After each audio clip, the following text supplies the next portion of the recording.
It has been nearly 5 years since President Trump last addressed a joint session of Congress, but he returns tonight with a speech the White House says will be must-see TV. Yeah, this is his first major address to the nation since Inauguration Day. Certainly a lot to talk about. Joining us now for a preview is host of Fox News Sunday, Shannon Bream. Always great to see you, Shannon. So from DOGE to tariffs to Ukraine, a lot to talk about. What are you expecting to hear from the president tonight? Yeah, Scott and Sylvia, we start that coverage 9 p.m. Eastern tonight. I had a chance to have lunch with the president today with a few other folks who are going to be covering the speech tonight. And while it was off the record, we definitely got the vibe from him that he's very excited. I think is going to be aiming at taking a victory lap, saying, look at all we've gotten done in 6 weeks. And yes, it's only been 6 weeks. The renewal of the American dream is the theme. So I think they want to talk about where they're making progress. The president seemed very upbeat, sort of, he's not going to face voters again. He knows how Washington works this time around. And he really just seemed to be in a great mood. So I would expect an optimistic, upbeat speech tonight. We'll see what we get.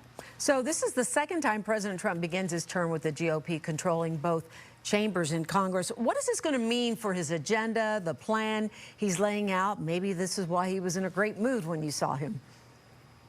Yeah, so Sylvia and Scott, I think that he's going to have to preach to the choir a little bit with his GOP groups in the House and Senate. You guys know it's the tiniest of majorities. And while he can take all of this executive action, if he wants things to stay on the books, it's got to get done legislatively. So he's really going to be pushing that. The House and Senate have different frameworks for the budget. We run out of money on March 14th at the federal level. So they've got a lot to get done in a very short amount of time. They've got some big differences to work out.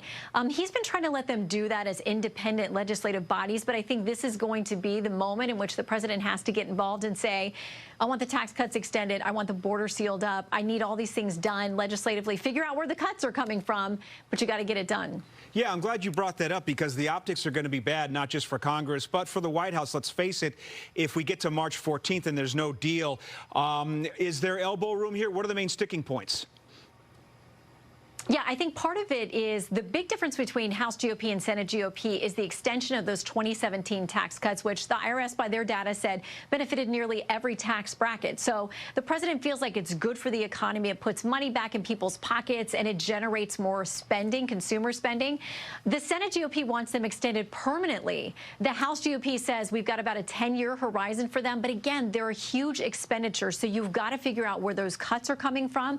The president has said we'll never touch anything like Medicaid, but there are real concerns about how you come up with the trillions it will take to extend those tax cuts. They haven't agreed on that yet.